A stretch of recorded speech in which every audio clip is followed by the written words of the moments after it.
Hello everyone, मैं मुकेश सिंह राजपुरोहित आप सबका वेलकम करता हूं यूथ पाठशाला के अंदर। चलिए, आज हम बात करने जा रहे हैं टीचिंग मेथड से रिलेटेड कुछ एक क्वेश्चंस के बारे में।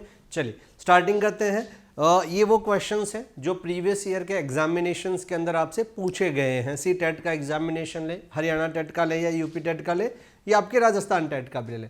फर्स्ट क्वेश्चन ध्यान से पढ़िएगा, क्या कह रहा है। Computer audio instruction CAI the simulation mode is where learners, जहां पर learners get problems which are solved by a process of trial and error. ऐसी समस्याएं जो ट्रायल और एरर के द्वारा सॉल्व की जाती है। Experience real life systems and फोनेमा, कि रियल लाइफ सिस्टम को एक्सपीरियंस करता है। Receive bits of information followed by questions with immediate feedback, a series of exercise with repetition practice. क्या है कंप्यूटर ऑडियो इंस्ट्रक्शन, जहां पर लर्नर क्या करते हैं। लर्नर एक्सपीरियंस, क्या एक्सपीरियंस करते हैं। Real life systems and phenomena, क्या एक्सपीरियंस करते हैं।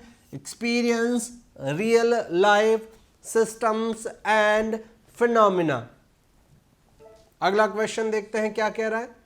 नेक्स्ट क्वेश्चन ये देख लीजिए। ई लर्निंग रेफर्स टू, कि ई लर्निंग का क्या मतलब है। Acquisition of the mother tongue, mother tongue को एक्वायर करना। Learning English language as the first language, English language को फर्स्ट लैंग्वेज की तरह यूज करना। और use of electronic media and information and communication technology, की इलेक्ट्रॉनिक मीडिया और उनका यूज करना। Language codes for foreign language, क्या है ई लर्निंग। ई लर्निंग क्या है बेटा। ई लर्निंग ऑब्वियस सी बात है क्या है, आप सबको आइडिया आ चुका होगा। Use of electronic media and information and communication technology, electronic चीज़ों का यूज करना for learning is e learning. क्या है ई लर्निंग। टेक्नोलॉजी का यूज करना, इलेक्ट्रॉनिक मीडिया का, इंफॉर्मेशन का या कम्युनिकेशन टेक्नोलॉजी का यूज करना, क्या है आपका ई लर्निंग है। अगला question, multiple choice items consist of. Multiple जो चॉइस के आइटम के क्वेश्चन है वो क्या कंसिस्ट करते हैं। A set of questions, questions का set. Options to choose question, option देते हैं क्वेश्चन चूज कर सके। सीक्वेंस ऑफ ग्रामेटिकल एरर और stem and a set of options, options का सेट देते हैं। क्या होता है मल्टीपल चॉइस आइटम्स, क्या होता है बेटा। अ सेट ऑफ ऑप्शंस दिए हुए हैं, इनमें से कौन सा सही है या कौन सा गलत है, वो क्या होता है मल्टीपल चॉइस आइटम्स होते हैं। ठीक है। अगला question, communication technology that enable sharing of educational resources within an instruction, internet, intranet, telephone or audio video cassette. Communication technology that enable sharing of educational resources, जिसके थ्रू हम educational resources को share कर सकते हैं within an institution, एक institution के अंदर, internet, intranet, telephone या ऑडियो वीडियो कैसेट। क्या होगा, क्या होता है बेटा इंट्रानेट, आपस में ही चीजों को शेयर करना। Intranet will be correct answer. अगला question, what is taught is not what is learned. जो सीखा जाता है वो पढ़ाया नहीं जाता, क्यों। Students pay attention during informal discussion, के इनफॉर्मल डिस्कशन में ज्यादा ध्यान देते हैं। Teachers socio economic level may differ widely from the student, कि स्टूडेंट और टीचर का लेवल अलग अलग हो। Student possess different abilities, personalities and come from a variety of background, उनकी वैरायटी और बैकग्राउंड ये सब चीज़ें अलग है। अ टीचर और a learner can never fully master any discipline, किसी भी चीज़ को फुली वो मास्टर नहीं कर सकते, कि जो चीज़ पढ़ाई जाती है वो सीखी नहीं जा सकती। क्या होगा बेटा, ऑब्वियस सी बात है, सबकी अलग अलग एबिलिटीज़ होती है। अलग अलग पर्सनैलिटीज़ होती है और सब क्या है, अलग अलग बैकग्राउंड से आते हैं, तो चीज़ें थोड़ी सी डिफिकल्ट रहती है. Student possess different abilities, personalities and come from A variety of background. Constructivism is a theory. Constructivism एक थ्योरी है जहां पर स्टूडेंट क्या करते हैं, फ्रॉम देयर ओवन अंडरस्टैंडिंग, अपनी खुद की अंडरस्टैंडिंग और knowledge of the world through experiencing things and reflecting on those experience, चीज़ों को एक्सपीरियंस करते हैं खुद ही अपने आप में. Are facilitated by the teacher and use a variety of media to research and create their own theories. Teacher के द्वारा फैसिलिटेट होता है और मीडिया का यूज करते हैं कंस्ट्रक्टिविज्म में. Construct their own learning aids their by gaining hands on experience और study a variety of dissimilar samples and draw a well founded conclusion. Answer सोचिए क्या होगा कि कंस्ट्रक्टिविज्म जो है वो किस पे जोर देते हैं,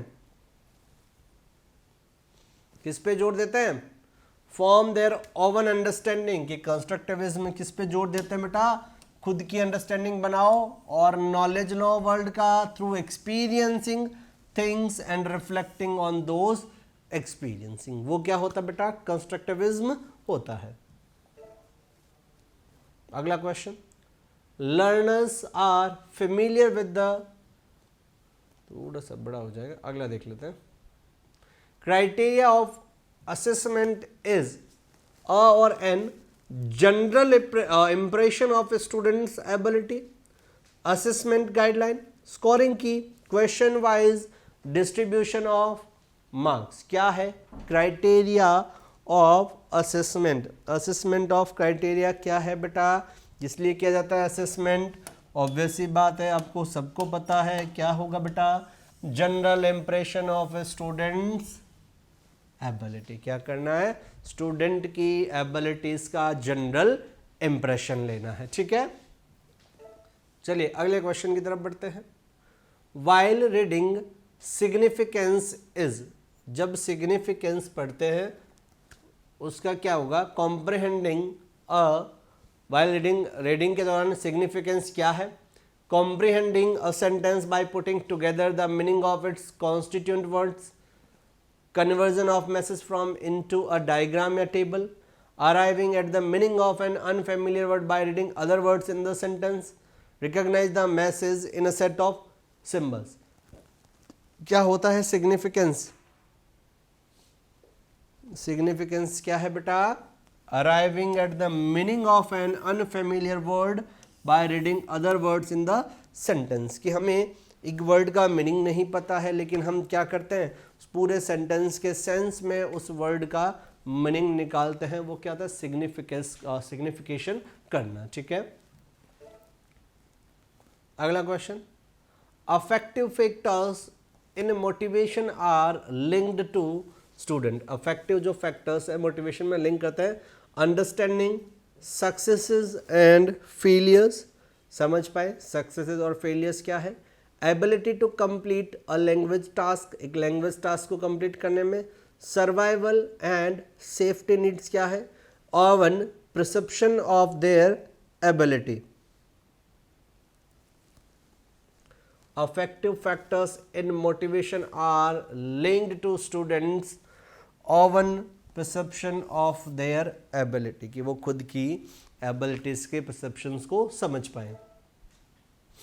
अगला क्वेश्चन है, What is taught is not, ये क्वेश्चन कर चुके हैं. अगला देखिए, ये भी हो चुका है.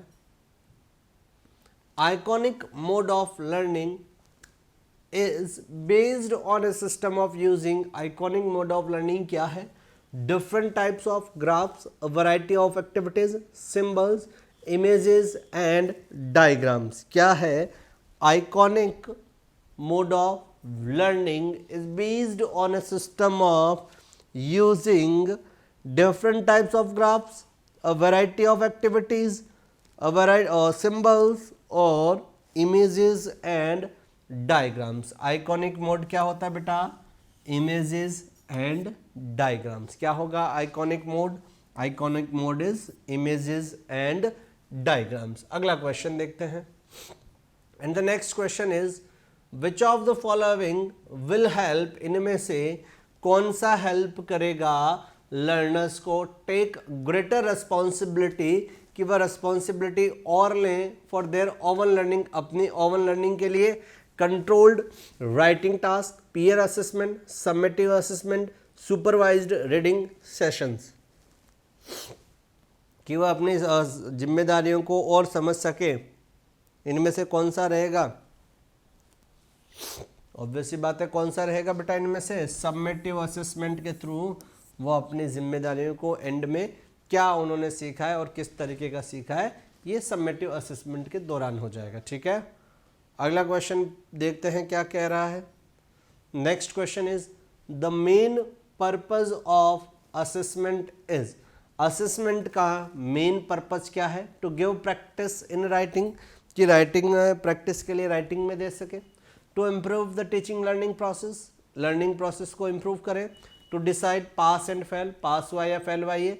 To measure achievement of learners, कि लर्नर्स के अचीवमेंट क्या है ये डिसाइड करना है। क्या है main purpose?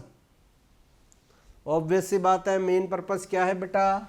To improve the teaching learning process, teaching learning process में इम्प्रोवाइजेशन करना ही आपका असेसमेंट का पर्पज होता है, कि बच्चे ने कितना कुछ सीखा है या क्या नहीं सीखा है, इस चीज़ का काम करना ही आपका असेसमेंट का पर्पज होता है। अगले क्वेश्चन की तरफ बढ़ते हैं। अगला क्वेश्चन कह रहा है आपका, when young learners are taught to improve their spelling and pronunciation, जब यंग लर्नर्स को सिखाया जाता है कि वह अपने स्पेलिंग और प्रोनाउंसिएशन को शुद्ध करें, they will nurture their creativity, अपनी क्रिएटिविटी को बढ़ाएंगे। शार्पन देयर लिसनिंग स्किल्स, अपने लिसनिंग स्किल्स को शार्प करेंगे। इम्प्रूव देयर एक्यूरेसी, एक्यूरेसी बढ़ाएंगे।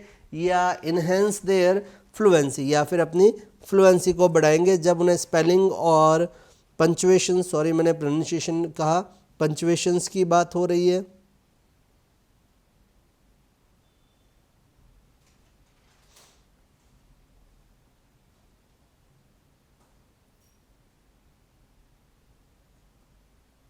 क्या रहेगा बता दीजिए जल्दी से। इससे क्या होगा बेटा, उनकी अगर स्पेलिंग और पंचुएशंस के बारे में नॉलेज है तो उनकी एक्यूरेसी जो है वो इम्प्रूव की जाती है। Improve their accuracy. अगला क्वेश्चन कह रहा है reading between the lines as a sub skill of, reading mainly involves, क्या है? Giving sufficient space between lines, lines के बीच में स्पेस छोड़ दो, नहीं। Inferring and understand, sorry inferring the unstated using the contextual and verbal clues, identifying the grammatically item और understanding the stated fact. क्या होता है रीडिंग बिटवीन द लाइन्स का मतलब होता है एक इडियम है। क्या है वो? है idiom reading between the lines. गुड अर्थ निकालना, छुपा हुआ अर्थ निकालना, उसे कहते हैं reading between the lines. Inferring छुपाया, गुड अर्थ निकालना, जो अनस्टेटेड अर्थ है उसे हम कहते हैं रीडिंग बिटवीन द लाइन्स। एक इडियम है बेटा, ये रीडिंग की ही एक सब स्किल है। ठीक है, क्या कह रहा है? Inferring the unstated using the contextual and verbal clues, उस लाइन या सेंटेंसेस का यूज करते हुए अर्थ निकालना, वो क्या होता है? Reading between the lines. Next question देखिए। नेक्स्ट क्वेश्चन है आपका बेटा, correct speech habits can be developed most effectively through vocabulary practice, quizzes, dictations या pronunciation practice. Correct speech habit जो है वो कैसे हो सकती है? ऑब्वियस सी बात है, वोकेबलरी प्रैक्टिस या क्विज या डिक्टेशन नहीं, प्रोनाउंसिएशन प्रैक्टिस के द्वारा क्या होगा? करेक्ट स्पीच हैबिट की डेवलपमेंट होगी। अगला, the primary objective of using role play is, primary purpose क्या है किस चीज का? रोल प्ले का यूज करने का। To promote the reading habit, reading habit promote होए। To improve the communicative competence, communicative competence है उसमें इंप्रूवमेंट आए, to develop acting talent develop होए, to evaluate writing dialogue writing skill, नहीं क्या होगा बेटा, रीडिंग हैबिट तो है नहीं रोल प्ले के अंदर, क्या आ जाएगा, to improve the communicative competence. Role play का ऑब्जेक्ट क्या है, रोल प्ले का ऑब्जेक्ट है बेटा to improve the communicative competence, communicative competence improve करना। अगला क्वेश्चन देखिए क्या कह रहा है, learners acquire a language by, learners जो है एक लैंग्वेज को एक्वायर करते हैं by learning about the culture of the speakers of the language, language के जो स्पीकर हैं उनका कल्चर क्या है, using the language in a natural interactive environment, natural interactive environment में उसका यूज करना, analysing the structure of the language, language का स्ट्रक्चर क्या उसे एनालाइज करना, studying the literature of that language, उस लैंग्वेज की लिटरेचर को पढ़ना। क्या होगा बेटा, एक लैंग्वेज को एक्वायर करना है तो क्या होगा, उनके कल्चर को समझें, लैंग्वेज का कल्चर क्या है, learning about the culture of the speaker of that language. अगर आप कल्चर के बारे में अवेयर होंगे तो ही आप लैंग्वेज को एक्वायर कर सकते हैं। अगला क्वेश्चन आपका कह रहा है बेटा, all round development of a child implies, all round development क्या बच्चे का, following the natural stages of child development, child development की नेचुरल जो स्टेजेस है उन्हें फॉलो करें, providing vocational education for the learner to function in any work environment, कि ऐसी चीज़ें दे कि हर किसी भी एनवायरमेंट में काम कर सके, harmonious development of physical emotional and mental faculties, specialised training to make the learners a jack of all trade, jack of all trade का मतलब होता है हर चीज़ के अंदर थोड़ा थोड़ा इफेक्टिव होना, पूर्ण रूप से नहीं, हल्का हल्का। तो ऑल राउंड डेवलपमेंट क्या है बेटा, ध्यान रखें ऑल आउट डेवलपमेंट होता है फिजिकली डेवलपमेंट, इमोशनली और मेंटली डेवलपमेंट, ये तीनों चीजें मिलके क्या बनाती है, all round development. In learning a new language multilingualism is a burden, a methodology, an asset or an interference। Multilingualism नई भाषा सीखने में क्या काम करता है, बर्डन है नहीं, इंटरफेरेंस है, ध्यान रखें, ठीक है, किसका रोल प्ले करेगा, इंटरफेरेंस का रोल प्ले करेगा। अगला क्वेश्चन देखिए क्या कहता है, अगला क्वेश्चन है, the most important feature of an effective language classroom is opportunity for learners to imitate, relax, interact या evaluate। कि मोस्ट इफेक्टिव क्या होगा, जब वो चीज़ों को इमिटेट कर पाए, कॉपी कर पाए, तो वो चीज़ों को इजीली सीख पाएगा। अगला है, learners are involved in individual activities या पेयर वर्क, ग्रुप वर्क या whole class work because these, कि लर्नर्स को जो इंडिविजुअली काम कराया जाता है, पेयर में काम करवाया जाता है, पूरी क्लास के साथ एक वर्क करवाया जाता है, इससे क्या होता है, provide the learners opportunities to relax in a classroom, कि क्लासरूम में वो रिलैक्स कर सके, have the sole aim of introducing variety in a language classroom, सीधा सीधा पर्पस क्या है, क्लासरूम के अंदर वैरायटी आ सके, enable the already overworked teacher to preserve their energy thereby becoming more effective, teacher अपनी एनर्जी बचाएं ताकि आगे और कहीं काम ले सके, afford the learners opportunities to use the language in a focused manner for real life interaction। क्या होगा इनमें से, भाई एनर्जी वाला छोड़ दो, टीचर वाला ये हो सकता है, ये छोड़ दो, सही ऑप्शन क्या बेटा, लर्नर को अलग अलग अपॉर्चुनिटी मिले कि लाइफ में उसे चीज़ों को किस किस तरीके से इंटरेक्ट करना है, इस कारण ऐसी एक्टिविटीज़ को करवाया जाता है। अगला क्वेश्चन है, विच ऑफ द फॉलोइंग, इनमें से कौन सा is an instance of non formal learning, non formal learning का उदाहरण है, children learning to cook from their parents, parents से कुकिंग सीख जाता है, children learning a new game from friends, दोस्तों से नया गेम सीख जाते हैं। Children learning through correspondence lessons, correspondence lesson के थ्रू चीज़ें सीख जाते हैं। या फिर आपका last children learning to draw from their art teacher, art teacher से, भाई आर्ट टीचर से ड्राइंग ही सीखेंगे, कुकिंग पेरेंट्स से ही सीखेंगे, नया गेम दोस्तों से ही सीखेंगे। नॉन फॉर्मल क्या है बेटा, learning through correspondence lessons, correspondence lesson के थ्रू कुछ चीज़ भी सीख लेना। टीचर्स हेल्प, टीचर्स जो है हेल्प करता है लर्नर्स को construct their knowledge in English, English में अपना नॉलेज कंस्ट्रक्ट करने में, by giving the learners a lot of assignment and project that will lead too much practice, बहुत सारा काम दे दिया जिससे बहुत सारी प्रैक्टिस होगी। Correcting every mistake a learner makes, हर एक मिस्टेक को सुधारें। And giving the relevant rule of grammar as immediate feedback, immediate feedback के रूप में ग्रामेटिकली रूल समझाएं। गिविंग एक्सटेंसिव लैंग्वेज ड्रिल्स, बहुत ज़्यादा लैंग्वेज ड्रिल्स दें in which learners practice language items mechanically, एक मशीन की तरह काम करें। Enabling them to see the relationship between their prior knowledge and the new knowledge, पुराना ज्ञान और नए ज्ञान में क्या परिवर्तन आया है या उन्हें रिलेट कर पाएँ।